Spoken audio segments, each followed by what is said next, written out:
शेतातील पाण्यावरून सुरू झालेला वाद आणि पुढे जे घडलं ते धक्कादायक. राहुरी तालुक्यातील तांदुळनेर शिवारात एका आई मुलावर जीवघेणा हल्ला झाल्याची घटना समोर आली आहे. पण हा वाद नेमका कसा सुरू झाला? मिळालेल्या माहितीनुसार दुपारच्या सुमारास एक महिला शेतात पाणी देण्यासाठी गेली असता अचानक वाद निर्माण झाला आणि काही वेळातच परिस्थिती बिघडली. ही विहीर माझी आहे असा दावा करत तिच्यावर काठीने मारहाण केल्याचा आरोप आहे. पण खरी धक्कादायक घटना अजून बाकी होती. रात्री पुन्हा तेच कुटुंब शेतात गेलं आणि यावेळी त्यांना एकट्याने नाही तर काही जणांनी मिळून अडवलं.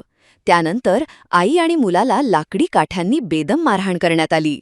या हल्ल्यात दोघेही जखमी झाले असून त्यांच्यावर रुग्णालयात उपचार सुरू आहेत.